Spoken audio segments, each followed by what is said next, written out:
साथियों, अगर आप चाहते हैं कि एसएससी जीडी के एग्जाम को कम समय में क्रैक किया जाए तो ये मॉडल पेपर साथियों आप सभी के लिए एक वरदान साबित होगा। इस मॉडल पेपर को हमने हूबहू वैसा ही तैयार किया है जैसा आपके रियल एग्जाम में प्रश्न पूछे जाएंगे। सेम डिक्टो क्वेश्चन साथियों यहाँ पर आप लोग देखने वाले हैं, यानी कि संपूर्ण सब्जेक्ट का संपूर्ण निचोड़ यहाँ पर साथियों पेश किया जाएगा आप सभी के लिए। देखिए, अगर बात करें सबसे पहले यहाँ पर इस मॉडल पेपर में हम लोग हिंदी के 20 प्रश्न देखेंगे, उसके बाद सामान्य ज्ञान के, उसके बाद मैथ के और फिर रीजनिंग के, यानी कि कुल मिला के जैसा पेपर आपकी स्क्रीन पर आएगा एग्जाम हॉल में वैसा पेपर यहाँ पर देखेंगे। तो मेरा मानना है साथियों, अगर इन प्रश्नों को आप देख लेते हैं तो परीक्षा हॉल में कोई आपको दिक्कत, कोई परेशानी महसूस हो ही नहीं सकती। तो सुपरफास्ट तरीके से इस पूरे मॉडल पेपर को देखेंगे। पहला प्रश्न आपकी स्क्रीन पर है कि सही वर्तनी वाले शब्द का चयन कीजिए।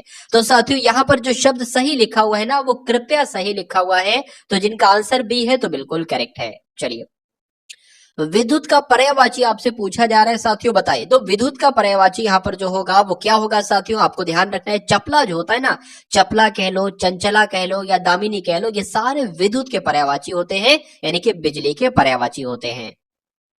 मुमुक्षु की अगर बात करें तो साथियों जो मुमुक्षु है, इसके आपको बताना है, मुमुक्षु को हम लोग जो सुंदर हो उसको मुमुक्षु कहेंगे तो नहीं, जो मोक्ष चाहता हो उसको मुमुक्षु कहेंगे। बिल्कुल सही साथियों। तो अगर आपका भी आंसर यहाँ पर बी है तो बिल्कुल करेक्ट है। रास्ता देखना ये एक मुहावरा है, और इस मुहावरे का मतलब क्या होता है? देखिए, रास्ता देखना मतलब किसी का इंतजार करना, यानी कि किसी की प्रतीक्षा करना। तो जिनका आंसर यहाँ पर डी है बिल्कुल करेक्ट है। उसके बाद देखिए साथियों, कपड़े का आपसे पूछा जा रहा है कि एक समानार्थी शब्द इसमें से आपको बताना है। तो साथियों, कपड़े को बहुत सारे नामों से जाना जाता है, जैसे कि कपड़े को वस्त्र भी कहा जाता है, कपड़े को परिधान भी कहा जाता है, और कपड़े को साथियों वसन भी कहा जाता है। तो जितने मैंने आपको बताए हैं उतने आपको ध्यान रखना है। उसके बाद देखिए साथियों, राह दिखाने वाला, इस वाक्यांश के लिए एक शब्द आपको बताना है। बताइए साथियों, तो राह दिखाने वाले को क्या कहा जाता है साथियों? पथिक कहते हैं? नहीं। उसके अलावा साथियों मुसाफिर भी नहीं कहते हैं। मुसाफिर किसे कहते हैं? जो यात्रा करता हो उसे मुसाफिर कहेंगे।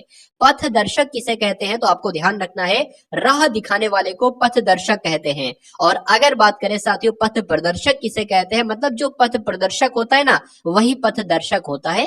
एक दूसरे में दोनों ये पर्यायवाची हैं। तो राह दिखाने वाले को पथ प्रदर्शक कह लो या पथ दर्शक कह लो। उसके बाद देखिए 7वें नंबर का प्रश्न आपकी स्क्रीन पर है। आपसे पूछा जा रहा है कि सही वर्तनी वाले शब्द का आपको चयन करना है, यानी कि एकाग्रचित्त साथियों कैसे लिखा जाता है? तो मेरा मानना है, जैसे मेरी नॉलेज है साथियों, तो जैसे ऑप्शन नंबर ए में लिखा हुआ है एकाग्रचित्त, वैसे लिखा जाता है। तो जिनका आंसर यहाँ पर ए है बिल्कुल करेक्ट है। प्रत्यक्ष का विलोम आपसे पूछा जा रहा है साथियों। प्रत्यक्ष का मतलब क्या होता है? अगर बात करें, मतलब बीच में बिल्कुल ट्रांसपेरेंट, ठीक है, उसको कहते हैं प्रत्यक्ष। अगर प्रत्यक्ष की विलोम की बात करते हैं तो अप्रत्यक्ष भी हो जाएगा और परोक्ष भी हो जाएगा। तो जिनका आंसर यहाँ पर साथियों डी है बिल्कुल करेक्ट हो जाता है। चलिए, अगर बात करें साथियों अभिमुख का विलोम क्या होगा? तो प्रतिमुख होगा। सम्मुख का विलोम क्या होगा? तो विमुख होगा। और समीप का विलोम क्या होगा? तो दूर होगा। ये भी आप लोग एक तरीके से याद रखेंगे। जो बहुत बोलता हो, इसके लिए एक शब्द आपसे साथियों पूछा जा रहा है। आपके कुछ दोस्त होंगे, कुछ मिलने वाले होंगे जो बहुत बोलते हैं, उनको अगर एक शब्द में आप बताएं तो कैसे बताएंगे साथियों? उनको वाचाल कहा जा सकता है। जो बहुत बोलते हैं ना, उनको क्या कहा जाता है साथियों? वाचाल कहा जाता है। ये आप लोग ध्यान रखेंगे। अच्छा, अगर आपसे ये पूछ लिया जाए जो बहुत कम बोलते हैं उनको क्या कहा जाता है? तो उनको मितभाषी कहा जाता है। जो कम बोलते हैं उनको मितभाषी, और जो बहुत बोलते हैं उनको वाचाल। ये दो आपको ध्यान रखना है। अब उसके बाद देखिए उत्थान की अगर बात करें तो रेखांकित साथियों यहाँ पर अगर बात करें विलोम क्या हो जाएगा? बताइए। तो उत्थान का साथियों विलोम यहाँ पर आपसे पूछा जा रहा है। देखिए, उत्थान का विलोम जो होगा ना वो पतन होगा। क्या होगा साथियों? पतन होगा। ये आप लोग ध्यान रखेंगे। अगर एग्जाम में साथियों आपसे पूछ लिया जाए कि विकर्षण का विलोम क्या होगा? तो आकर्षण होगा। अगर आदर्श का विलोम आपसे पूछा जाए तो अनादर्श होगा। ये भी आप लोग साथियों ध्यान रखेंगे। उसके बाद देखिए कि मधुर बात करने वाला वाक्यांश के लिए एक शब्द साथियों क्या होगा? देखिए, जितना आपको पढ़ा दिया जाए ना, अगर उतना आपने पढ़ लिया तो एसएससी जीडी का एग्जाम बहुत आसान हो जाएगा क्रैक करना। यानी कि जो भी आपने फर्स्ट प्रेफरेंस दी है ना, बहुत सारी, जब आपने फॉर्म फिल किया होगा तो बहुत सारी वहां पर प्रेफरेंस आई होंगी। तो जो भी आपने फर्स्ट प्रेफरेंस दी है, जो भी आपकी ड्रीम जॉब है, जो भी आपकी ड्रीम पोस्ट है, वो आपको बहुत आराम से साथियों मिल जाएगी इस चैनल के माध्यम से, अगर आप बहुत शानदार तरीके से पढ़ाई करेंगे। यानी कि जो कंटेंट आपको साथियों इस चैनल के माध्यम से दे दिया जाए उसको पढ़ लिया ना, तो ये समझ लीजिए परीक्षा में जो प्रश्न हो गए वो धुआं धुआं हो जाएंगे। चलिए, तो अगर बात करें मधुर, देखिए मधुर बात करने वाले को तो मधुर भाषी ही कहा जाएगा, इसलिए आंसर आपका जो जाएगा वो ऑप्शन नंबर बी जाएगा, ठीक है ना। अल्प मतलब होता है कम, मतलब जो कम बोलता हो, यानी कि जो अल्प बोलता हो उसको अल्प भाषी कहा जाएगा, ये भी आप लोग ध्यान रखेंगे। चलिए, अब उसके बाद देखिए अगले नंबर का प्रश्न आपकी स्क्रीन पर। साथियों अगर बात करें ना, खाली जगह से संबंधित प्रश्न भर भर के पूछे गए थे पिछले एग्जाम में, तो वैसे भी क्वेश्चन में आपके लिए लाया हूं, 2 से 3 क्वेश्चन आपको खाली जगह से देखने को मिलेंगे। तो मेरा और आपका संबंध कैसा है, घोर संबंध है, गहन संबंध है, घनिष्ठ संबंध है या पक्का संबंध है, तो कहा जा सकता है साथियों घनिष्ठ संबंध है। खाली जगह में आपका ऑप्शन नंबर सी वाला शब्द आ जाएगा। चलिए, उसके बाद देखिए सही वर्तनी वाले शब्द का चयन कीजिए। हर एक परीक्षा में एसएससी जीडी की 2 प्रश्न आएंगे त्रुटि से संबंधित, यानी कि स्पेलिंग से संबंधित, वर्तनी से संबंधित। तो यहाँ पर साथियों मुझे जो ऑप्शन नंबर डी वाले की शब्द लिखा हुआ है ना, ये बिल्कुल सही लग रहा है। आत्मोत्सर्ग कैसे लिखा जाता है, जैसे ऑप्शन नंबर डी में लिखा हुआ है। जलाशय का पर्यायवाची अगर आपसे साथियों पूछ लिया जाए तो जलाशय का पर्यायवाची जो होता है ना वह पद्माकर होता है, ये आप लोग ध्यान रखें। असल में जलाशय को तालाब कहा जाता है, तालाब को जलाशय कहा जाता है, ठीक है। तो ये भी आप लोग ध्यान रखेंगे, तालाब को सरोवर भी कहा जाता है। उसके बाद देखिए उल्लास किसका पर्यायवाची यहां से आपसे पूछा जा रहा है, तो बताने की कोशिश कीजिए, बताइए। देखिए अगर उल्लास की बात करें तो उल्लास का मतलब साथियों क्या होता है, खुशी होती है, हर्ष होता है या प्रसन्नता होती है, लेकिन कह सकते हैं साथियों इनमें से कौन सा पर्यायवाची होगा, तो ऑप्शन नंबर बी वाला यानी कि आनंद। तो जितना साथियों जो आपको दिया जा रहा है वो आप लोग लीजिए, बहुत प्यार से लीजिए और बहुत साथियों ध्यान से देखिए जो आपको बताया जा रहा है, समझाया जा रहा है। अभी जब आपके सामने साथियों मैथ के और रीजनिंग के कॉन्सेप्ट जो मैं आपको बताऊंगा ना, उन कॉन्सेप्ट को आप तैयार कर लेंगे तो मेरा मानना है साथियों एग्जाम बहुत आसानी से क्रैक हो जाएगा। हम बाजार चलेंगे तो यहाँ पर एक त्रुटि है, वो त्रुटि आपसे पूछी जा रही है, आपको बताना है कहां पर। देखिए अगर बात करें आज हम बाजार चलेंगे, तो आज तो यहाँ पर बिल्कुल सही लिखा हुआ है। आज हम बाजार चलेंगे, चलेंगे भी बिल्कुल सही लिखा हुआ और हम भी बिल्कुल सही लिखा। मुझे ये बताइए बाजार होता है साथियों या बाजार होता है, बाजार होता है ना, ठीक है। तो इसलिए कौन सा त्रुटि वाला हो जाएगा, मुझे ऐसा लगता है डी वाला त्रुटि में हो जाएगी, यानी कि बाजार इस तरह से लिखा जाना चाहिए। उसके बाद देखिए निरर्थक का विलोम साथियों आपसे पूछा जा रहा है, तो बताइए। तो निरर्थक का विलोम जो होगा वो सार्थक होगा, ये आप लोग ध्यान रखेंगे। उसके बाद देखिए साथियों एक मुहावरा आपने सुना होगा, बखिया उधेड़ना, मतलब कोई इंसान दूसरे इंसान की बखियां उधेड़ देता है तो उसको कहा जा सकता है उसने तो भाई उसके रहस्य ही खोल दिए, यानी कि भेद ही खोल दिया। तो इसलिए आंसर जिनका है ऑप्शन नंबर बी तो बिल्कुल करेक्ट है। अब उसके बाद देखिए कि दिए गए शब्द का विलोम आपसे पूछा जा रहा है, तो उर्वर का साथियों विलोम क्या होता है ये आपसे पूछा जा रहा है। तो उर्वर कहते नहीं बहुत उर्वर भूमि है, ठीक है ना, कहते हैं ना बहुत उर्वर भूमि है, यानी कि बहुत उर्वरक भूमि है या बहुत उपजाऊ भूमि है। तो वही आपसे पूछा जा रहा है कि उर्वर का विलोम क्या होगा, तो उर्वर का विलोम होता है ऊसर, ये आप लोग ध्यान रखेंगे। और अगर आप पूछा जाए उर्वरक का विलोम क्या होगा, तो अनउपजाऊ होगा, ये भी आपको ध्यान रखना है। चलिए अब उसके बाद देखिए साथियों सामान्य ज्ञान के प्रश्न यहाँ पर अब आपके स्क्रीन पर साथियों चलेंगे बहुत ही तेजी के साथ। तो रियाद की अगर बात करें, रियाद की राजधानी कौन सी है, रियाद में अंत में शब्द है दा और इसके भी अंत में शब्द है दा। तो रियाद किस देश की राजधानी हो जाएगी, सऊदी की राजधानी हो जाएगी, ये आप लोग ध्यान रखेंगे। आंसर आपका सी के साथ।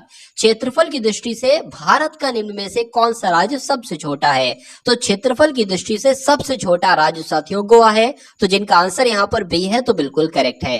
राज्यसभा के चुने हुए सदस्यों का कार्यकाल कितने वर्ष का होता है साथियों, आपको मालूम होना चाहिए 6 वर्ष का होता है, जिनका आंसर सी तो बिल्कुल करेक्ट है। विश्व में संयुक्त राष्ट्र दिवस कब मनाया जाता है, तो आपको मालूम होना चाहिए साथियों 24 अक्टूबर को कौन सा दिवस मनाया जाता है, संयुक्त राष्ट्र दिवस कब मनाया जाता है, तो 24 अक्टूबर को मनाया जाता है। अंतरराष्ट्रीय न्यायालय ये कहां पर स्थित है साथियों, आपसे पूछा जाएगा तो आपको ध्यान रखना है नीदरलैंड में, और नीदरलैंड के द हेग में स्थित है अंतरराष्ट्रीय न्यायालय? ये बहुत ही इंपॉर्टेंट क्वेश्चन आपकी स्क्रीन पर है। अगर बात करते हैं खजुराहो की, तो ये साथियों ये कहां पर स्थित है, किस राज्य में स्थित है? तो खजुराहो मूर्ति कलाएं जो है ना साथियों मध्य प्रदेश में स्थित है। आप लोग ध्यान रखेंगे, आंसर आपका बी के साथ जाएगा। प्रसिद्ध नव कालेवारा उत्सव इनमें से किस राज्य से संबंधित है, यानी कि ये उत्सव कहां पर मनाया जाता है? तो ये साथियों ओडिशा में मनाया जाता है, इसलिए आंसर आपका किस ऑप्शन के साथ जाएगा? ऑप्शन नंबर डी के साथ जाएगा। निम्न में से कौन सी एक हरित गृह गैस नहीं है? तो देखिए हरित गृह गैस की अगर बात करते हैं तो मीथेन एक हरित गृह गैस है। उसके अलावा साथियों कार्बन डाइऑक्साइड भी है और उसके अलावा क्लोरोफ्लोरोकार्बन भी है, लेकिन नाइट्रोजन साथियों गैस ये नहीं है।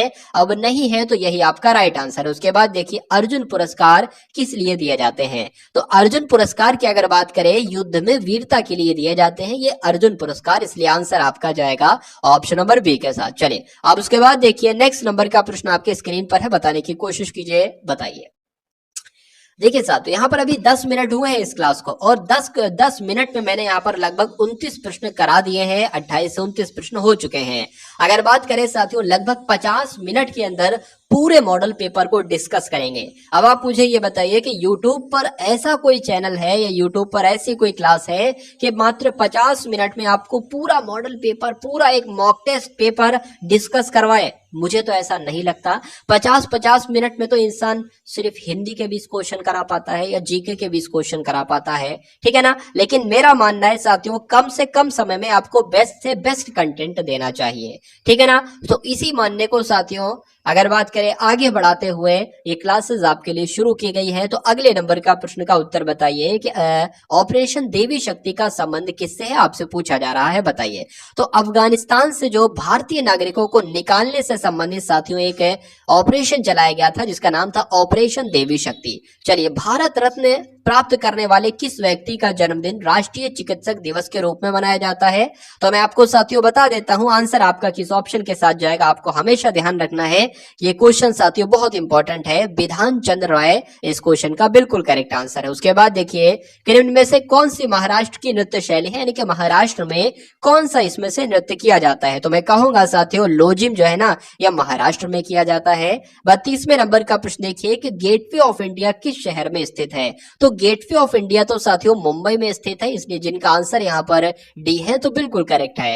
हाथी किस राजनीतिक दल का प्रतीक है या चुनाव चिन्ह भी कह सकते हैं? तो आपको मालूम होना चाहिए साथियों हाथी तो बहुजन समाजवादी पार्टी का एक प्रतीक चिन्ह है, चुनाव चिन्ह है, इसलिए आंसर आपका किस ऑप्शन के साथ? तो ऑप्शन नंबर सी के साथ।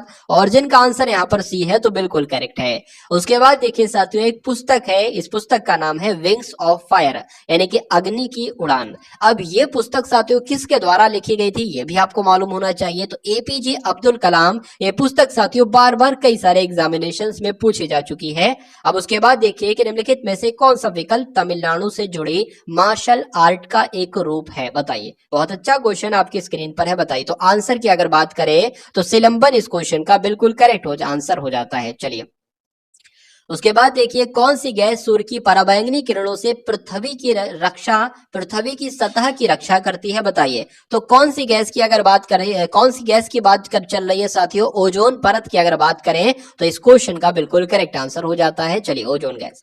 उसके बाद देखिए हमारी सौर प्रणाली में दूसरा सबसे बड़ा चंद्रमा टाइटन किस ग्रह की परिक्रमा करता है, यह आपसे पूछा जा रहा है, बताइए। तो हमारी सौर प्रणाली में दूसरा सबसे बड़ा चंद्रमा टाइटन किस ग्रह की करता है साथियों? तो शनि ग्रह की करता है, यह भी आपको मालूम होना चाहिए। भारतीय संविधान में मौलिक कर्तव्य किस देश के संविधान से लिए गए हैं? तो किस देश के संविधान से लिए गए हैं? रूस के संविधान से लिए गए हैं, यूएसएसआर के संविधान से, आपको ध्यान रखना है। नेक्स्ट नंबर का प्रश्न आपकी स्क्रीन पर, बताइए कि संयुक्त राज्य अमेरिका का राष्ट्रीय खेल कौन सा है, आपसे पूछा जा रहा है। तो अगर बेसबॉल की जब हम बात करते हैं तो ये साथियों अमेरिका का राष्ट्रीय खेल है, आप लोग ध्यान रखेंगे। आंसर आपका जाएगा ऑप्शन नंबर ए के साथ। तो अब साथियों यहाँ पर हम लोग रीजनिंग के प्रश्न देखेंगे, पहले रीजनिंग के प्रश्न और फिर मैथ के प्रश्न देखेंगे। तो साथियों अगर आपके पास कॉपी पेन नहीं है तो आप कॉपी पेन ले लीजिए, अगर कॉपी पेन नहीं ले सकते तो ऐसे ही देखते जाइए, ऐसे ही मैं आपके साथियों मनोमस्तिष्क में ये सभी के सभी कॉन्सेप्ट बैठा दूंगा। तो यदि सत्यता और बनावटीपन एक प्रश्न युग्म के दो शब्द हैं, मतलब जैसे सत्यता और बनावटीपन का संबंध है वैसे ही आपको बताना है कि तो उत्तर युग्म का दूसरा शब्द क्या होगा जिसका पहला शब्द है विशेषज्ञ। देखिए सत्यता और बनावटीपन में जैसा संबंध है वैसे ही आपको बताना है कि विशेषज्ञ से किसका संबंध होगा, ऑप्शन नंबर ए का, बी का, सी का या डी का। देखिए सत्यता जहां पर होती है ना तो वहां पर साथियों बनावटीपन का नामो निशान नहीं होता है। तो जहां पर साथियों विशेषज्ञ होगी, जो विशेषज्ञ होगा क्या उसके पास साथियों उसके अंदर नौसिखियापन होगा, तो बिल्कुल नहीं होगा।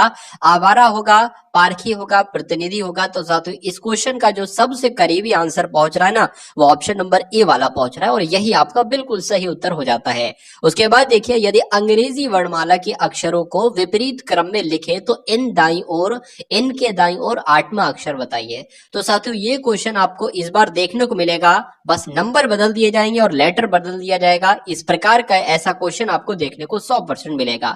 ऐसे क्वेश्चन कैसे करोगे आपको मालूम होना चाहिए लेटर पोजीशन के बारे में, जैसे कि ए 1 पर आता है, बी की पोजीशन 2 होती है, सी की पोजीशन 3 होती है, उसी प्रकार साथियों डब्ल्यू की 23 होती है, वाई की 25 होती है और जेड की 26 होती है।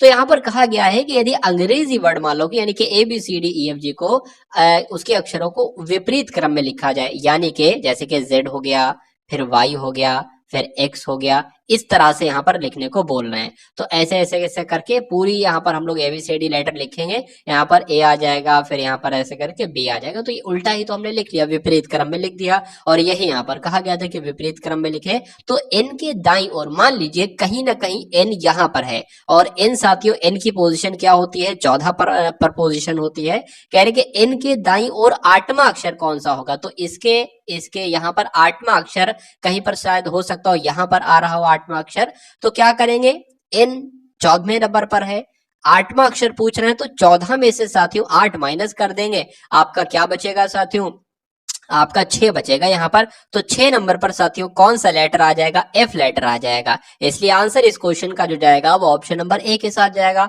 आप चाहना तो ए से लेकर एन तक आप लिख लेना और उसके बाद साथियों आप घटा देना, कितने 8 घटाते रहना, जैसे कि एक ये कट कर दिया, एक ये कट कर दिया, एक ये कट कर दिया, तो एफ पर जाकर पहुंचे और वही आपका आंसर हो जाएगा। तो जिनका आंसर कुल मिला के ऑप्शन नंबर ए के साथ तो बिल्कुल करेक्ट है। अब उसके बाद देखिए अगले नंबर का प्रश्न है कि नीचे दिए गए प्रश्न में कुछ संख्याएं दी हुई हैं, इनमें से एक संख्या अन्य 3 संख्याओं से अलग है, तो अलग संख्या बताइए। 144 है, 196 है, 181 है, 181 और 121 है। अगर बात करते हैं साथियों ये 12 जो है ना साथियों, ये 144 जो है ना ये 12 का स्क्वायर है। अगर 196 की अगर बात करें तो ये 14 का स्क्वायर है और 121 की बात करें तो ये साथियों 11 का स्क्वायर है। लेकिन 181 किसी संख्या का स्क्वायर नहीं है, तो यही सबसे भिन्न है और यही आपका राइट आंसर हो जाता है। अब उसके बाद देखिए एक सीरीज यहाँ पर दी गई है कि एक के बाद एक है, फिर 2 है, मतलब सब प्लस में है। तो यहाँ पर इसके बाद कौन सा नंबर आएगा ये आपसे पूछा जा रहा है। तो यहाँ पर एक सीरीज बन रही है, ठीक है, ये प्लस प्लस की जगह पर कॉमा भी हो सकता था। देखिए इन दोनों पहले 2 नंबर को जोड़कर उसका अगला नंबर आ रहा है, फिर इन दोनों नंबर को जोड़कर उसके अगला नंबर आ रहा है, फिर इन दोनों नंबर को जोड़कर यानी कि 3 2 5 हो गए, फिर 3 5 आपके 8 हो गए, फिर 5 8 13 हो गए, फिर 13 और 8 कितना साथी होता है, तो 21 होता है। इसलिए आंसर आपका जो जाएगा वो ऑप्शन नंबर बी के साथ जाएगा और जिनका आंसर यहाँ पर बी है तो बिल्कुल करेक्ट है। अब उसके बाद देखिए साथियों नेक्स्ट नंबर का प्रश्न आपके स्क्रीन पर है, तो बताने की कोशिश कीजिए, बताइए। देखिए तो इस टाइप का क्वेश्चन भी आपके एग्जाम में आएगा। देखिए रवि पश्चिम, सबसे पहले मैं आपको दिशाएं बता देता हूं, जैसे कि मान लीजिए, ठीक है, आप कहां पर बैठे हैं, आप कभी भी मान लीजिए परीक्षा हॉल में बैठे तो आपको नहीं मालूम होगा कि भैया मेरा पूरब किधर है, क्योंकि आप नया कमरा होता है, नया रूम होता है। तो मान लीजिए आप यहाँ पर बैठे हैं, तो आप जैसे ही ऐसे बनाओगे ना तो आपके राइट हैंड पर साथियों कौन सी दिशा हो जाएगी, पूर्व की दिशा हो जाएगी। उसके बाद लेफ्ट हैंड पर साथियों कौन सी दिशा हो जाएगी, पश्चिम की हो जाएगी, आपको ध्यान रखना है। ऊपर वाली कौन सी होगी, हमेशा उत्तर की होगी, भले उत्तर इधर हो कायदे में रूम के हिसाब से, लेकिन नहीं, ऊपर आपको उत्तर रखना है। और नीचे कौन सी हो जाएगी, दक्षिण की हो जाएगी। तो अब हमको क्वेश्चन करना है कि रवि पश्चिम को 12 किलोमीटर जाता है। मान लीजिए आप यहाँ पर हैं, ठीक है, पश्चिम किधर है साथियों, पश्चिम इधर है। 12 किलोमीटर हमने क्या किया, रवि को चला दिया, हमने 12 किलोमीटर चला दिया। उसके बाद कह रहे हैं कि दक्षिण की ओर मुड़ता है और 3 किलोमीटर जाता है। तो दक्षिण साथियों किधर है, दक्षिण नीचे है, तो दक्षिण की तरफ हमने 3 किलोमीटर चला दिया। फिर वह पूरब की ओर मुड़ता है, पूरब किधर है साथियों, पूरब आपका इधर हो जाएगा और 8 किलोमीटर चलता है, तो हमने 8 किलोमीटर चला दिया। सफर तय करता है वह अपने आरंभिक स्थान से कितनी दूरी पर है। आरंभिक स्थान उसका ये था और अब वो यहाँ पर है, यानी कि इसकी साथियों दूरी आपसे पूछी जा रही है। तो अब आपको कुछ नहीं करना है। देखिए इसकी अगर बात करें ना साथियों, इसकी कितनी थी, तो इसकी लंबाई जो थी वो 3 किलोमीटर थी। इसकी लंबाई कितनी होगी, ये टोटल 12 है ना। यहां तक साथियों अगर बात करें, एक सेकंड मैंने गलत बना दिया, मैं दोबारा से आपको बता के दिखा देता हूं। ये आपकी 12 किलोमीटर सबसे पहले चलाया गया था, उसके बाद कितना चलाया गया था, 3 किलोमीटर चलाया गया था, उसके बाद साथियों 8 किलोमीटर चलाया गया था, ठीक है ना। 8 किलोमीटर चला दी यहाँ पर हमने। उसके बाद अब इसकी दूरी यहाँ से पूछ रहे हैं कि यहाँ से लेके इसकी दूरी कितनी होगी। अच्छा यहाँ पर मुझे बताइए कि इसकी दूरी आपको पता है कितनी है, जब ये 3 है तो ये भी 3 होगी। ये टोटल 12 है और यहाँ तक की 8 है, तो जाहिर सी बात है यहाँ से लेकर यहाँ तक कितनी होगी, 4 होगी। अब कभी भी साथियों ये ट्रिपलेट आपके सामने बन गया, इसकी वैल्यू आपको पता है, मतलब इसकी लंबाई 4 है, इसकी लंबाई 3 है, तो इसकी लंबाई क्या होगी। देखिए मैं आपको ट्रिपलेट बता रहा हूं। अगर एक साथियों मान लीजिए, अगर एक कोई भुजा की लंबाई 3 है, दूसरी भुजा की लंबाई 4 है, तो उसके बाद जो अगली वाली भुजा होगी ना, उसकी हमेशा साथियों 5 भुजा होगी। उसके अलावा एक और ट्रिपलेट बनता है, जैसे कि यहाँ पर बात करें ना, इसकी 3 है, इसकी 4 है, तो इसकी 5 होगी, आपको ध्यान रखना है। तो इसकी लंबाई कितनी हो जाएगी, 5 हो जाएगी, इसलिए आंसर आपका जाएगा बी के साथ। अब मान लीजिए इसकी लंबाई कितनी, मान लीजिए एक ऐसा प्रश्न आपकी स्क्रीन पर बन जाता है कि इसकी लंबाई अगर दे रखी हो 5 और इसकी लंबाई दे रखी हो 12, तो पूछा जाए इसकी लंबाई कितनी होगी, तो हमेशा 5 12 13 का ट्रिपलेट होता है, 3 4 5 का ट्रिपलेट होता है, 8 15 और 17 का ट्रिपलेट होता है। ये 3 ट्रिपलेट आप लोग ध्यान रखेंगे, एग्जाम में बहुत आसानी से प्रश्नों को कर लेंगे। चलिए, वरना अगर ट्रिपलेट वाला आपको ना आए तो एक फॉर्मूला होता है, फॉर्मूला भी मैं आपको बता देता हूं। देखिए ये भी पता था, ये भी पता था, ये 3 था, ये 4 था, इसका पूछा गया था ना, तो ये आपका के होता है कर्ण स्क्वायर। फॉर्मूला होता है साथियों कर्ण का स्क्वायर बराबर लंब का स्क्वायर प्लस आधार का स्क्वायर। आधार का स्क्वायर कितना है साथियों, ये 3 आधार है, उल्टा हो गया, ऊपर हो गया, तो 3 3 9 हो जाएगा, ये आपका 4 चौक 16 हो जाएगा, ये दोनों जुड़ के 25 हो जाएगा, बराबर कितना है, के स्क्वायर है, तो के बराबर कितना आ जाएगा, 5 आ जाएगा। आंसर आपका तब भी 5 था और अभी भी 5 है। उसके बाद देखिए साथियों, कल से पहले का दिन शुक्रवार है, कल के बाद का दिन क्या होगा। इस टाइप के क्वेश्चन को करने के लिए कुछ नहीं करते हैं, ये आपका आज हो गया, ये आपका क्या हो गया साथियों, आज हो गया। अब कल से पहले का दिन, कल आपका ये हो गया, ठीक है, लेकिन यहाँ पर कहा जा रहा है कल से पहले का दिन, तो ये कल से पहले का दिन साथियों क्या कहलाया जाता है, परसों कहलाया जाता है, ये आपका परसों हो गया। तो कह रहे हैं कि परसों का दिन जो था, यानी कि कल से पहले का दिन तो था शुक्रवार था, यानी कि परसों गुजरा हुआ परसों जो है ना, वो क्या था साथियों, शुक्रवार था। तो कह रहे हैं कि कल के बाद, अच्छा ये कल के आगामी कल की बात चल रही, कल के बाद कल तो आपका ये हो गया, यानी कि आने वाले परसों को पूछ रहे हैं कौन सा दिन है, यही तो पूछ रहे हैं ना। तो देखिए जब ये शुक्रवार है तो ये शनिवार हो जाएगा, ये रविवार हो जाएगा, ये सोमवार हो जाएगा, और ये साथियों क्या हो जाएगा, मंगलवार हो जाएगा। इसलिए आंसर आपका जो जाएगा ना, वो ऑप्शन नंबर सी के साथ जाएगा, और जिनका आंसर यहाँ पर सी है तो बिल्कुल करेक्ट भाई, बहुत बढ़िया, वेरी गुड क्लास। चलिए साथियों, अब उसके बाद देखिए अगले नंबर का प्रश्न आपकी स्क्रीन पर है कि नीचे दिए गए विकल्पों में से सही विकल्प को चुनना है। कौन सा चित्र जलेबी, मिठाई और खाने के योग्य वस्तुओं का प्रदर्शन सर्वोत्तम रूप से करता है। इस टाइप का क्वेश्चन भी 1 से 2 क्वेश्चन आपके एग्जाम में पूछे जाते हैं। देखिए अगर बात करें जलेबी किसके अंतर्गत आएगी, तो मिठाई के अंतर्गत आएगी। मान लीजिए ये साथियों जलेबी हो गई और ये आपकी मिठाई हो गई, यानी कि बड़ा वाला गोला मिठाई है और छोटा वाला गोला जलेबी है। तो साथियों मिठाई के अंतर्गत ही तो आएगी जलेबी। अब खाने योग्य वस्तु क्या है, अब खाने योग्य वस्तु मान लीजिए ये हो गई, तो खाने योग्य वस्तु के अंतर्गत आ गई मिठाई, और मिठाई के अंदर आ गई आपकी जलेबी। तो साथियों कौन सा चित्र बिल्कुल सही, ऐसा कौन सा चित्र है, तो साथियों ऐसा तो ऑप्शन नंबर सी वाला ही, इसलिए आंसर आपका जो जाएगा वो ऑप्शन नंबर सी के साथ जाएगा। तो अब साथियों यहाँ पर आपके सामने एक त्रिभुज वाला प्रश्न है, यानी कि दिए गए त्रिभुजों की संख्या क्या है। जैसे कि मान लीजिए साथियों ये 3 भुजाओं की अगर बात करें ना, तो 3 भुजाओं से बना हुआ एक त्रिभुज हो जाएगा। तो वही आपसे पूछा जा रहा है इसमें कितने त्रिभुज है, मैं आपको बता देता हूं। देखिए सबसे पहले अगर बात करें तो एक ये त्रिभुज यहाँ पर आपका बन रहा है, ठीक है ना, एक आपका ये सबसे पहले त्रिभुज बने। बहुत ध्यान से देखना है साथियों, इस प्रकार के प्रश्नों को 1 से 2 में बहुत दिक्कत हो जाती है, बहुत मिस्टेक हो जाती है। एक त्रिभुज आपका ये बन गया और एक त्रिभुज आपका जो है ना साथियों वो ये बन गया, ठीक है, और एक त्रिभुज ये बड़ा वाला बन जाएगा, यानी कि यहां से लेकर ऐसे करके ये तो ये कितने हो गए, 3 त्रिभुज बन गए, ठीक है। अब देखिए एक त्रिभुज आपका ये बन गया, ठीक है ना, ऐसे करके एक त्रिभुज बन गया। और उसके बाद साथियों एक त्रिभुज आपका ये बन गया, ठीक है ना, और एक त्रिभुज आपका ये बड़ा वाला बन जाएगा ऐसे करके। तो तीन त्रिभुज आपके ये बन गए, 3 और 3 6 हो गए। उसके बाद देखिए एक त्रिभुज आपका साथियों ये बन गया, ठीक है, और एक त्रिभुज आपका ये बन गया, और एक त्रिभुज आपका ये बड़ा वाला बन गया, ऐसे करके ये यानी कि तीन त्रिभुज आपके ये हो गए। अब देखिए साथियों, देखिए एक त्रिभुज आपका ये बन रहा है बड़ा सा बिल्कुल, ठीक है, ये ऐसे करके ये यहां से गया और ये ऊपर चला गया, तो एक त्रिभुज आपका ये हो गया। अब उसी प्रकार साथियों एक त्रिभुज आपका इधर से भी जोड़ेंगे, एक त्रिभुज ये ऐसे करके ये त्रिभुज बन गया, ठीक है ना। तो ये वाला त्रिभुज भी ले लिया, ये वाला त्रिभुज भी ले लिया, एक ये वाला त्रिभुज बचा है, एक ये वाला त्रिभुज हमने ले लिया, ठीक है। तो मतलब दो त्रिभुज तो यही बन गए, तो दो त्रिभुज ये आपके बन गए। अब क्या कोई त्रिभुज बचा? ये वाला तो हमने पहले ही जोड़ लिया था, ये ऐसे करके ना, जब हमने पहला इसको जोड़ा, दूसरा इसको जोड़ा, तीसरा इसको ही जोड़ा था हम लोगों ने। तो ये तो हो गए, कितने हो गए साथियों? 12 कुल मिला के साथियों त्रिभुज हो गए हैं। तो इसलिए आंसर आपका जो जाएगा वो ऑप्शन नंबर डी के साथ जाएगा, और जिनका आंसर यहाँ पर डी है तो बिल्कुल करेक्ट है। उसके बाद देखिए साथियों अगले नंबर का प्रश्न आपकी स्क्रीन पर है, तो बताने की कोशिश कीजिए साथियों कि इस क्वेश्चन का राइट आंसर आपका क्या होगा। कि निम्न संख्याओं का अध्ययन कीजिए और उचित विकल्प ढूंढकर श्रृंखला को पूरा कीजिए। तो ये साथियों यहाँ पर आपको बताना है कौन सा नंबर आ जाएगा। देखिए 6 के बाद 3 है, 3 के बाद 12 है, 12 के बाद 6 है, 6 के बाद 24 है। तो अगर बहुत दिक्कत लोगे तो सीरीज बहुत कठिन हो जाएगी, लेकिन बहुत शांत मन से देखोगे तो बहुत आसान हो जाएगी। देखिए 6 का 2 गुना कर दिया गया, 12 का 2 गुना कर दिया गया, कोई दिक्कत नहीं। 3 का 2 गुना कर दिया गया है, 6 का, अब जाहिर सी बात है 6 का 2 गुना करेंगे तो यहाँ पर साथियों 12 आ जाएगी। इसलिए आंसर आपका जो जाएगा वो ऑप्शन नंबर बी के साथ जाएगा, और जिनका आंसर यहाँ पर बी है तो बिल्कुल करेक्ट है। खाली स्थान में सही अक्षर भरे, यानी कि ए बी जेड आ गया, उसके बाद बी सी वाई आ गया, उसके बाद सी डी एक्स आ गया, उसके बाद डी ई डब्ल्यू आ गया। तो यहाँ पर वो कौन से 3 लेटर है जो यहाँ पर आएंगे, ए बी सी या डी आपको बताना है। कोई दिक्कत नहीं साथियों, हमें सिंपल सा दिख रहा है कि ए के बाद बी है, बी के बाद सी है, सी के बाद डी है, तो जाहिर सी बात है डी के बाद क्या आ जाएगा, ई आ जाएगा। उसके बाद देखिए बी के बाद सी है, सी के बाद डी है, डी के बाद ई है, तो जाहिर सी बात है ई के बाद क्या आ जाएगा, एफ आ जाएगा। तो ई एफ कहां पर साथियों लिखा हुआ, ई एफ एक तो यहाँ पर है और एक यहाँ पर है।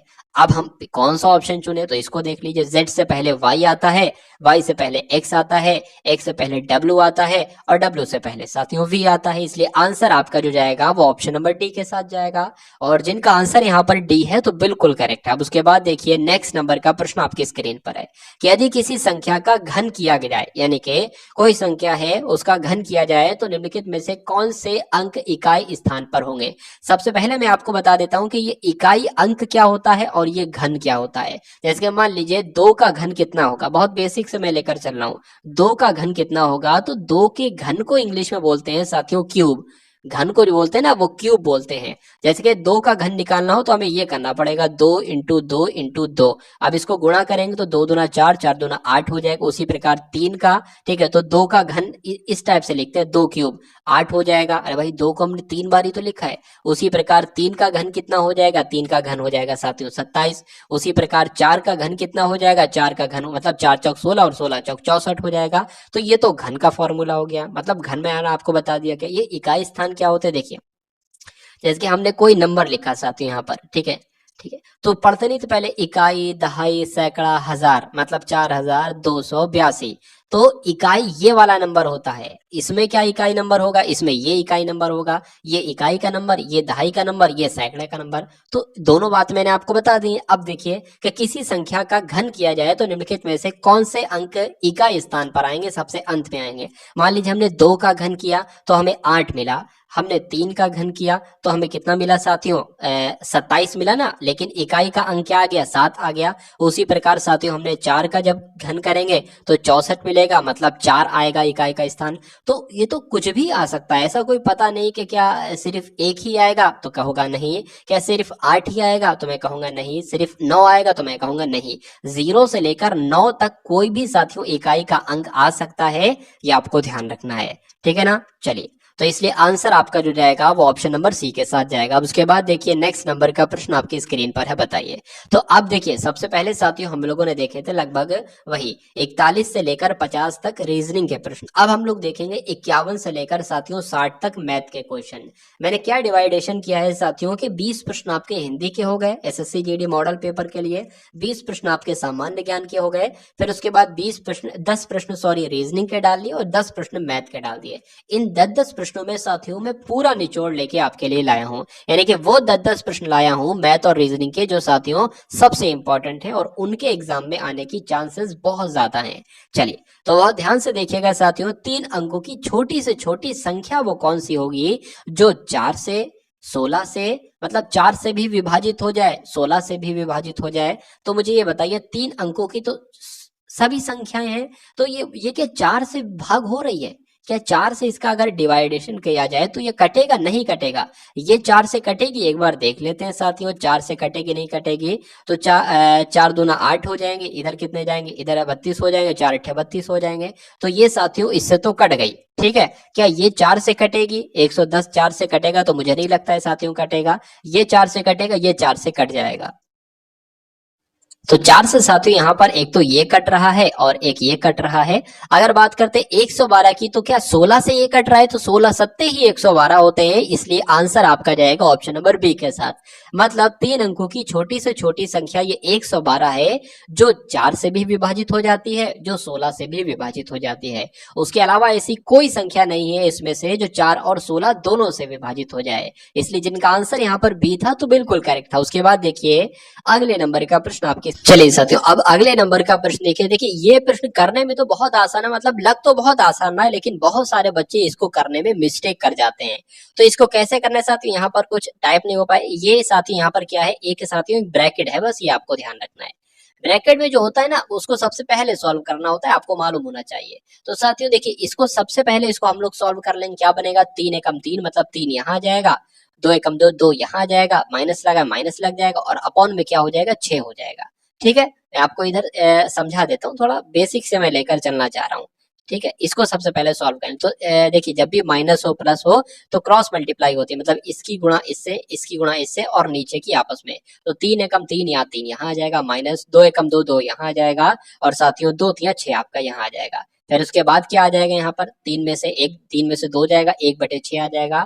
मतलब इस पूरे की जगह हमें क्या रखना है? 1/6 रखना है। ठीक है, 1 बटे क्या रखना है? 1/6 रखना है। तो 4/8 जैसे था वैसे हमने 4/8 उतार लिया, भाग जैसे लगा था वैसे हमने उतार लिया, इसकी जगह पे 1/6 आ गया और साथियों गुणा करके क्या आ गया? 4/6 आ गया। अब यहाँ पर एक बात आपको ध्यान देना है, अगर यहाँ पर गुणा होता तो सवाल हमारे लिए बहुत आसान हो जाता। अब इस भाग वाले चिन्ह को हम गुणा में हम बदल देंगे, कभी भी भाग वाला चिन्ह दिखे उसको गुणा में बदल लो, लेकिन शर्त क्या है? इसको उसके आगे वाला जो ना उसको आगे पीछे कर लो, मतलब ऊपर नीचे कर लो।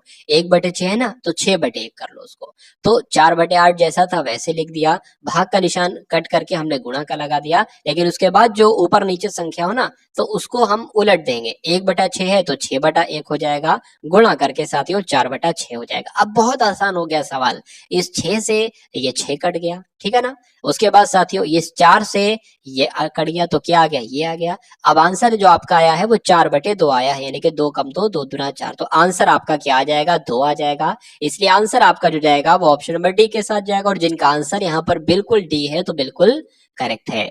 उसके बाद देखिए साथियों नेक्स्ट नंबर का प्रश्न आपकी स्क्रीन पर है, अच्छे लेवल का क्वेश्चन आपकी स्क्रीन पर है कि अहमद एक लड़का है, इसने 1440 रुपए 5% वार्षिक दर से और मतलब क्या लिए? उधार लिए होंगे। उसके बाद साथियों 1650 रुपए 4% वार्षिक दर से उधार लिए, तो 3 वर्ष बाद उसे कुल कितना ब्याज देना होगा? एक लड़का है, उसने 2 लोगों से उधार लिए, एक से उधार लिए 1440 रुपए, कहा कि हर साल हम तुमको 5% एक्स्ट्रा देंगे, और एक से उधार लिया 1650 रुपए और कहा हम तुमको 4%, मतलब जो ब्याज दर है ना 4% ब्याज दर है वार्षिक तरीके से। तो बताइए कि 3 वर्ष बाद उसे कुल कितना ब्याज देना पड़ेगा? क्या सिर्फ ब्याज पूछा है, कितना उसे साधारण ब्याज देना पड़ेगा? तो सबसे पहले तो ब्याज का फॉर्मूला मैं आपको बता देता हूं, साधारण ब्याज का फॉर्मूला क्या होता है साथियों, देख लीजिए एक बार।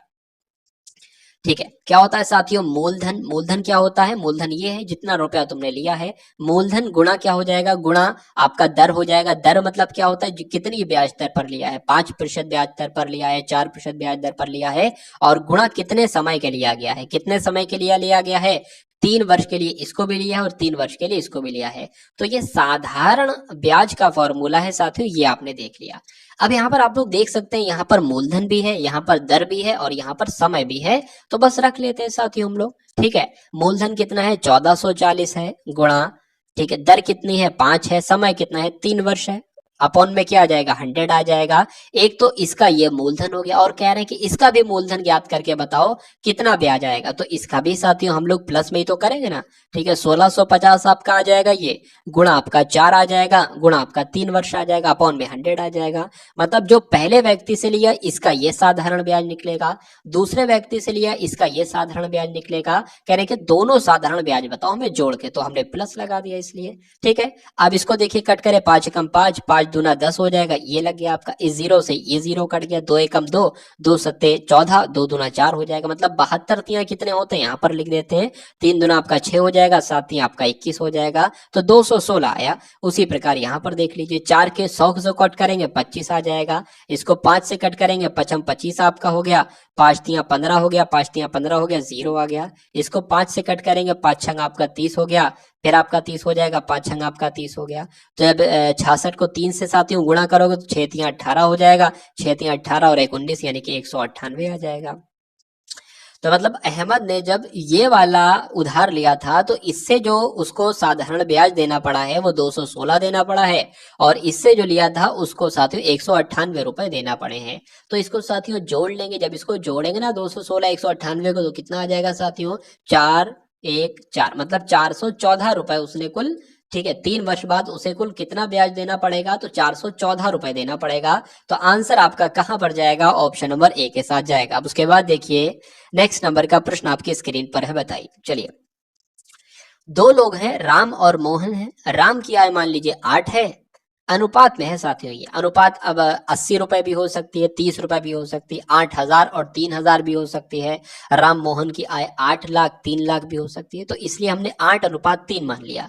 राम और मोहन की आय जो है ना, राम की आय 8 है तो मोहन की आय 3 है, इसका अनुपात में दे रखा है। यदि उनकी आयों में अंतर जो है ना 1000 का है तो राम की आय कितनी। इस प्रकार का क्वेश्चन नहीं पूछा जाता, क्या पूछा जाता है साथियों, बिल्कुल पूछा जाता है।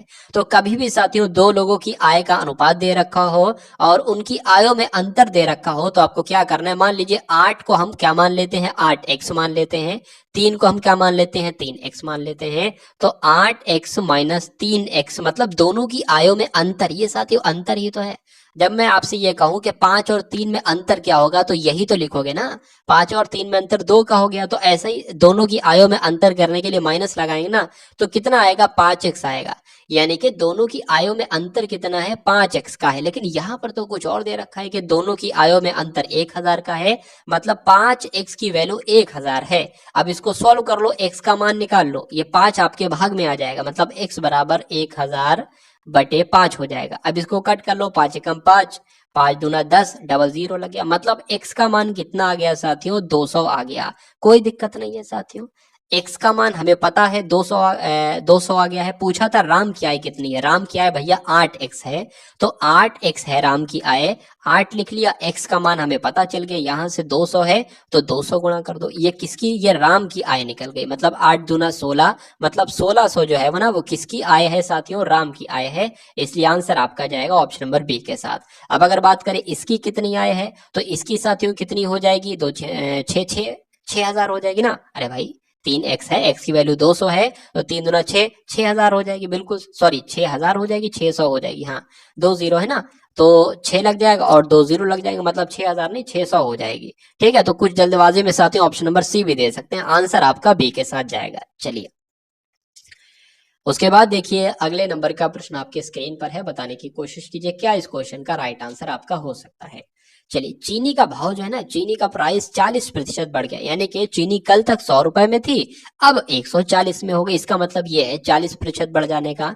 तो 40% जब बढ़ जाता है तो लोग करता क्या है, परिवार वाले लोग करते हैं, चीनी का उपभोग कितने प्रतिशत कम कर दें, कितने प्रतिशत कम कर दे, 20% कम कर दे, 30% कम कर दे, ताकि परिवार का खर्च ना बढ़े। तो ये सवाल आता है, मैं आपको बता देता हूं, यहाँ पर 40% दे रखा है ना, यहाँ पर बस कुछ नहीं, आपको संख्या बदल दी जाएगी, सवाल यही रहेगा, चीनी की जगह आटा दे दिया जाएगा, ठीक है। कुछ भी दे सकते हैं, और यहाँ पर 40 की जगह क्या दे दिया जाएगा, 50% दे दिया जा सकता है। और कभी कभी दूसरा चेंज क्या हो सकता है, बढ़ जाने से कोई ठीक है, यहाँ पर बढ़ लिखा है, कभी कभी यहाँ पर घट जाने से लिखा होता है। तो दो प्रकार के चेंजेस होते हैं, 2 से 3 प्रकार के। यहाँ पर चीज का नाम बदल दिया जाएगा, यहाँ पर संख्या बदल दी जाएगी, यहाँ पर बढ़ जाने से कर देंगे, या हो सकता हो घट जाने से कर दे। तो बढ़ जाने से घट करेंगे तो कैसे सवाल करेंगे, घट जाने से अगर लिखा हो तो कैसे सवाल करेंगे, ठीक। और यहाँ पर सेम यही होगा, तो उस चीज का कितना उपभोग कम कर दिया जाए, कितने प्रतिशत कम कर दिया जाए, ताकि परिवार का खर्च ना बढ़े या परिवार का खर्च अपरिवर्तित रहे। इस प्रकार से प्रश्न साथियों पूछा जाता है। चलिए, तो कोई दिक्कत नहीं है। देखिए, 40% लिखा है ना, तो सबसे पहले हम लोग क्या कर लेंगे, 40% लिख लेंगे। अब भले यहाँ पर लिखा हो 40% बढ़ जाता है या 40% घट जाता है, अपॉन लगाएंगे, कोई दिक्कत नहीं है, हम 100 लिखेंगे। अगर यहाँ पर साथियों लिखा है 40% बढ़ जाता है, तो यहाँ पर हम प्लस लगा लेंगे, प्लस लगा लेंगे। और कितना बढ़ जाता है, तो 40 बढ़ जाता है, इसलिए हमने यहाँ पर क्या लिख लिया, 40 लिख लिया, ठीक है। अगर उसके बाद क्या लिख लेंगे, इंटू 100, तो आएगा ही आएगा। ये तो था कहानी बढ़ने की। अगर यहाँ पर लिखा हो कि उसका रेट जो है ना बढ़ जाता है, अगर लिखा हो कि 40% घट जाता है या 30% घट जाता है, तो घटना लिखा हो, तो मान लीजिए यहाँ पर 40 है तो 40 लिख देंगे, अपॉन में क्या कर देंगे, 100 जैसे लिखा है 100 वैसे ही लग देंगे। अगर लिखा हो घट जाता है तो माइनस लिखेंगे, कितना घट जाता है, 40 घट जाता है, ये लिख दिया, और गुणा में 100 तो लगेगा लगेगा, ठीक है। तो ये इसको सॉल्व कर लो, कोई दिक्कत नहीं है साथियों। 40 यहाँ पर आ जाएगा, और 100 से गुणा करेंगे तो ये 4000 आ जाएगा, बटे में कितना आ जाएगा, 140 आ जाएगा। कुछ नहीं साथियों, इसको सॉल्व करना है आपको, आंसर आपका आ जाएगा। मतलब 4000 बटे 140 को सॉल्व करना है। 4000 बटे 140, 4000 बटे 140, मतलब एक जीरो से ये जीरो कट गया, 2 से कट करेंगे, ऊपर 200 आ जाएगा, नीचे कितना आ जाएगा, 7 आ जाएगा। अब इसको साथियों जब हम लोग सॉल्व करेंगे तो कैसे सॉल्व, मान लो कभी भी ऐसी संख्या आ जाए कि 232 बटे 8 या 200 बटे 7, तो इसको कैसे सॉल्व करते हैं ये मैं दिखाना चाहता हूँ। बटे में जो संख्या लिखी है वो लिख देंगे, 7 का पहाड़ा पढ़ेंगे 20 आ जाए, मतलब 7 दूना 14 हो जाएगा। इधर कितना बचेगा, 6 बच जाएगा, यानी कि 60 हो जाएगा। 7 अट्ठे 56 हो जाएंगे, 56 ये है 60, तो कितना बचेगा, 4 बचेगा, वो 4 यहाँ पर आ जाएगा। तो क्या आ जाएगा साथियों, 28 सही 4 बटे 7 कहाँ पर लिखा हुआ है, तो मैं बता सकता हूँ साथियों, ऑप्शन नंबर बी में लिखा हुआ है, तो यही आपका राइट आंसर है। चलिए, अब उसके बाद देखिए नेक्स्ट नंबर का प्रश्न आपकी स्क्रीन पर है, बताइए। चलिए, पूछा आपसे साथियों जा रहा है कि एक कक्षा के 20 छात्रों का औसत वजन 21 किलोग्राम है। यदि उनमें अध्यापक का भी वजन को शामिल कर लिया जाए तो उनका औसत वजन 1 किलोग्राम और अधिक हो जाता है। तो अध्यापक का वजन क्या है, मतलब या इसमें टीचर का वजन नहीं बताया गया है कितना है, लेकिन पूछा जा रहा है कि टीचर का वजन कितना है। तो एक कक्षा के कितने छात्र हैं साथियों, 20 छात्र हैं। 20 छात्रों का औसत वजन कितना है, 20 किलोग्राम, सॉरी 21 किलोग्राम है। तो अगर बात करें 20 छात्रों का टोटल वजन कितना होगा, तो 20 की और 21 की गुणा कर दो, 20 की और 21 की गुणा कर दो साथियों, ये क्या आ जाएगा, ये 20 छात्रों का कुल वजन आ जाएगा, यानी कि टोटल वजन आ जाएगा। 21 दूना 42 होता है, मतलब टोटल जो 20 छात्र है इनका टोटल वजन 420 किलो है, ठीक है ना, 420 किलो है, ये आपको ध्यान रखना है। अब यहाँ पर साथियों कहा जा रहा है कि देखिए 20 छात्र तो थे, अब अगर अध्यापक कर लेंगे, उसमें मान लीजिए अध्यापक को भी शामिल कर लेंगे, तो कह सकते हैं कि 21 लोग थे। अब 21 लोग भी उसमें वजन, मान लीजिए अध्यापक का भी वजन शामिल कर लिया जाता है, मतलब 21 अब लोग हो गए, तो उनका औसत वजन, पहले औसत वजन कितना था, कहा गया था औसत वजन जो है ना वो 21 है, कह रहे कि अब अध्यापक का वजन जब शामिल कर लेते हैं तो औसत वजन 1 किलोग्राम बढ़ जाता है, यानी कि पहले था 20 अब हो गया 21, ठीक है। अब जब इसको साथियों क्या करोगे, टोटल जब मतलब इसकी जब आप गुणा कराओगे तो कितना आएगा साथियों, ये हम लोग यहाँ पर कर लेते हैं। चलिए, सॉरी, 21 किलोग्राम था ना, तो 22 हो जाएगा ना, 22 हो जाएगा साथियों। चलिए मैंने यहाँ पर गलती से क्या लिख दिया, एक सेकंड में इसको कट कर दिया।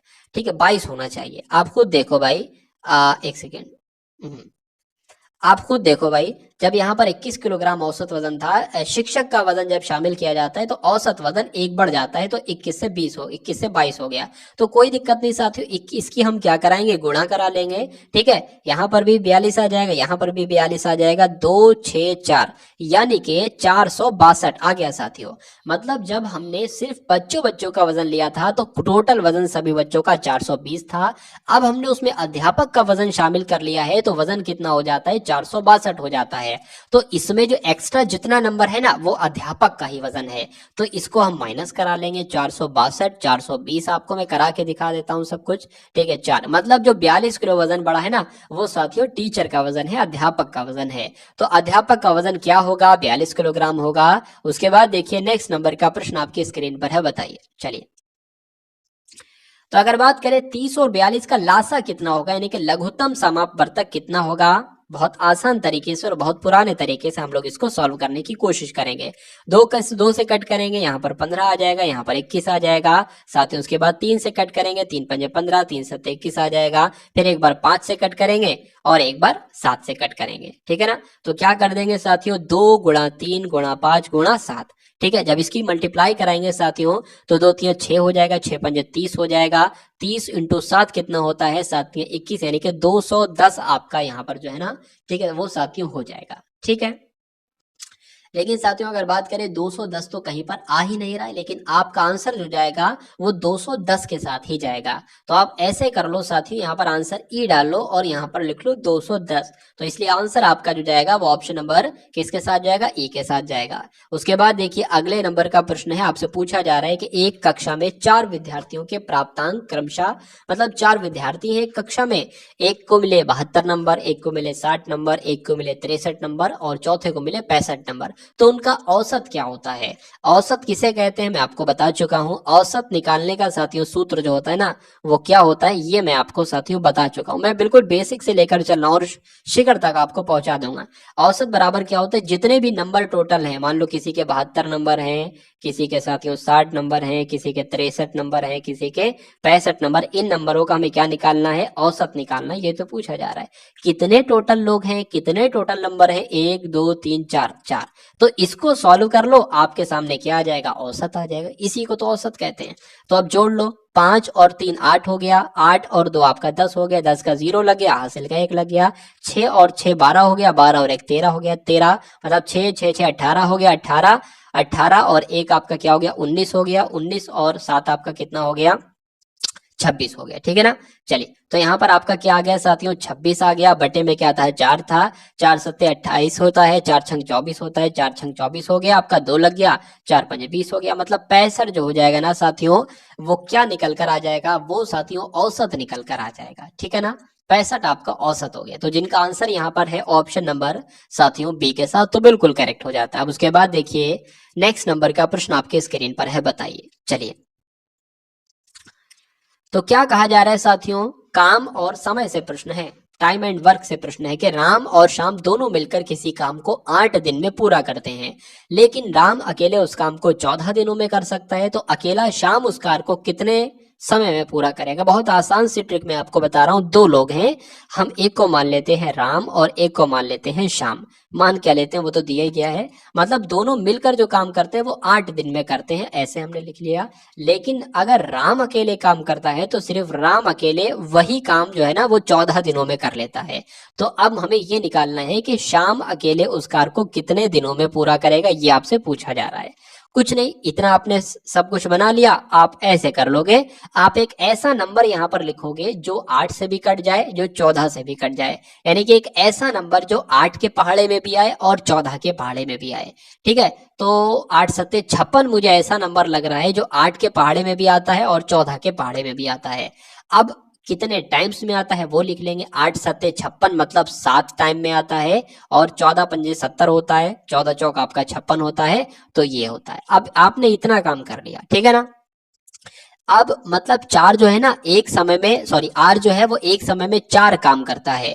ठीक है, अब मुझे आप ये बताइए, ये दोनों मिलकर टोटल एक समय में 7 काम करते हैं और आर जो है ना वो 4 काम करता है, तो इस जाहिर सी बात है कितना काम करेगा, 3 काम करेगा, क्योंकि ये दोनों मिलकर 7 काम कर रहे हैं और आर का भी निकाल लिया 4 काम कर रहा है, तो जाहिर सी बात है एस 3 काम करेगा।